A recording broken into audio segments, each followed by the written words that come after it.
Hi everyone, it's Don, and I hope you're having a fantastic day. Well, I'm just about all set to go to Perfect Day at Coco Cay and do some filming on board there after a big meeting with all the big wigs. Richard Fain and everything has a Q&A here on the ship on the Odyssey of the Sea, but I just had to get this video out today because there is just so much Carnival news, and it probably will relate to other cruise lines besides just Carnival.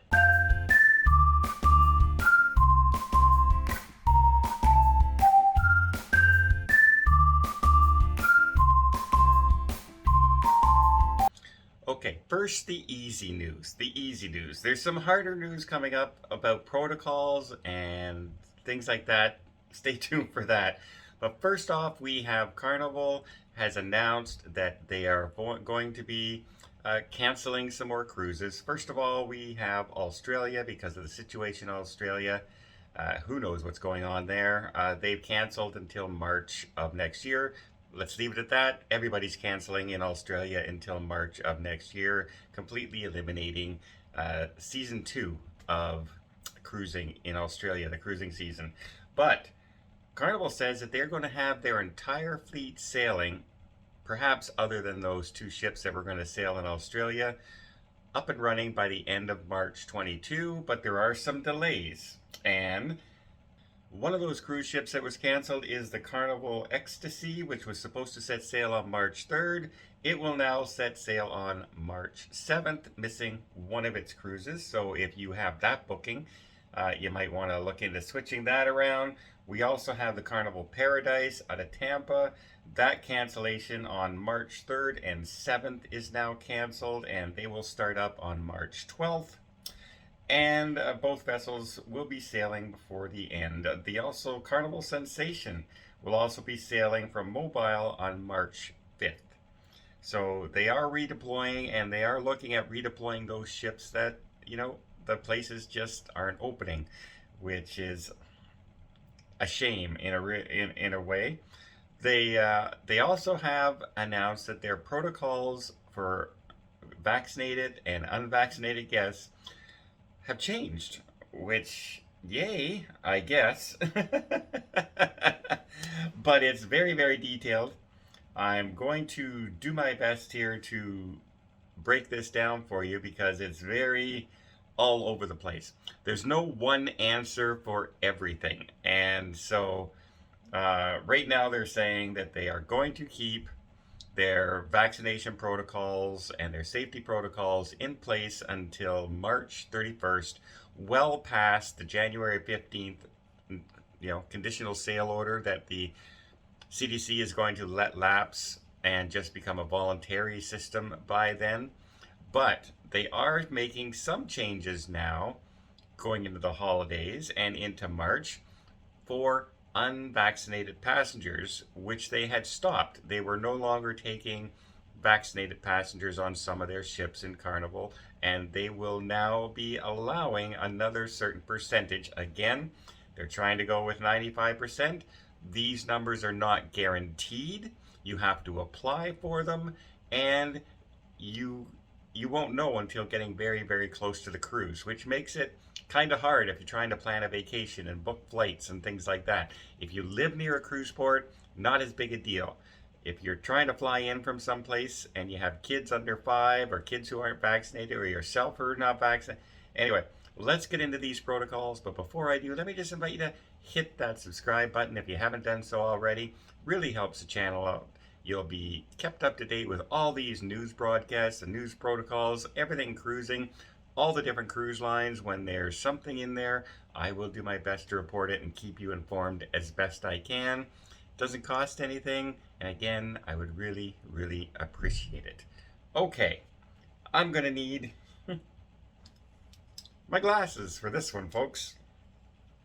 I have the computer open, so don't mind me. I'm going to try my best to figure this out for you as we're going along, as I read their protocols. So, unvaccinated guests, exemptions to the vaccine standards, sailings through March 31st, requirements for cruise ships to enter ports from the outside the U.S. continue to evolve. And that's true. Bahamas has changed their protocols British Virgin Islands has, Mexico has, Panama has, Alaska. It changes on a regular basis. So we have to keep that for everybody going forward. Cruises to the Caribbean will be limited to a very small number of children under 12 and teens and adults with medical conditions who can provide a written confirmation, not just oral, a written confirmation by their medical provider that they cannot be vaccinated for medical reasons. Our sailings from Florida, Texas, Louisiana, Maryland, Alabama, South Carolina will operate under the criteria until March 31st, with the assumption that those protocols don't change in the countries that they're sailing to. Vaccine exemptions for ships departing from Long Beach, California will be accepted for children under 12 and, as required by U.S. federal law, in accommodation of medical reasons and sincerely held religious beliefs. I don't know how they're going to prove that. I don't know what the requirements are going to be for that. They do not state that on their website right now. Hopefully we get some more information on that, because that's a pretty vague thing. Anybody can come and claim they have religious exemptions.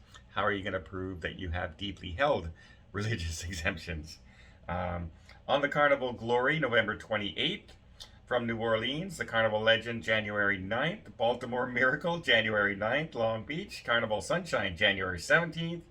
From Charleston, Carnival Miracle from February. From Long Beach, vaccine exceptions will only be accommodated as required by law and destination requirement. See how mixed up and confusing this is and how all over the place it is? Exemptions for children and adults are not guaranteed and are capacity controlled based on the total number of vaccinated guests protected to be on board.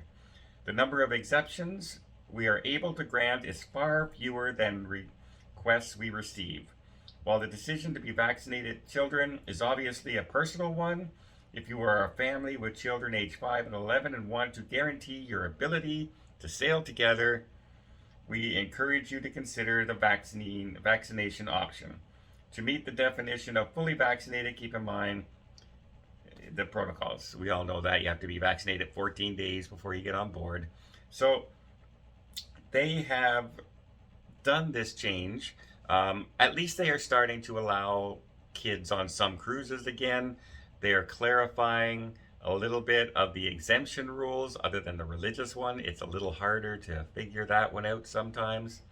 However, these protocols are now in place until March 31st, and you can pretty well assume that if any children are allowed on, or anybody's going that vaccinated cruise ship route, such as Norwegian and Celebrity Cruise Lines, that the exemptions are going to be far and few between. Royal will probably have a little bit more. They seem to be gearing up for their kids clubs a little more. Speaking of kids clubs, Carnival is announcing that they're going to start opening the Camp Ocean on their ships, starting very shortly for the Christmas holidays. And that's a good thing. That's a sign that they're willing to try and get kids on board. It's also a sign that kids can now be vaccinated 5 years to 12 years. So more people vaccinated, which is also another good thing, because here, let me explain this situation to you. On this cruise, I've been on 2 cruises on the same ship now, a 5-day and a 2-day. The 2-day is an invite only. It's only for people who are invited, travel agents, things like that, to show off the brand new ship for the naming ceremony. The 5-day was a regular paying passenger cruise. On the 5-day, we had to wear a mask except in designated areas where it was vaccine-only people allowed in. So, for instance, children were not allowed in to certain shows. Great. On this one, because we are over the limit of 95 to 97% fully vaccinated, very, very few children, only a couple dignitaries' children came on board, we don't have to wear a mask on this cruise. And so as more and more children get vaccinated and are included in that fully vaccinated number, that means that percentage will rise. And that means that maybe, just maybe, the masking might start easing sooner than later. Fingers crossed. I do find it really, really does make a difference. Once you go on cruises and you have the mask on, you tend to not notice it. It's second nature after a while. And then all of a sudden you jump on a cruise ship, you don't need to wear the mask, and you notice it dramatically. You notice how freeing it feels when you walk out of your stateroom and you're not checking to make sure you have your mask on. And at least here on Royal Caribbean, there are venues you can go to, like shows and things like that, where you don't have to wear a mask all the time, which is at least a compromise in some ways. So I do, at the beginning I was kind of thinking, you know what, Royal, that's kind of setting up second-class citizens and things like that. I don't know. I haven't heard a single person on board complain about vaccine-only shows and things like that, or wearing the purple wristband to show that you're vaccinated.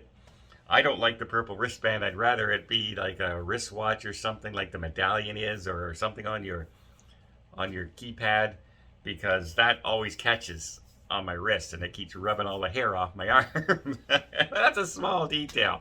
But there we go. Carnival's changing protocols. You can expect some other cruise lines to do the exact same. And until next time, I hope you appreciate this video. If you did, please give it a thumbs up. We'll see more tips, more tricks, more travel vlogs from around the world. Hit that subscribe button. Until next time, have yourself a safe and a great vacation.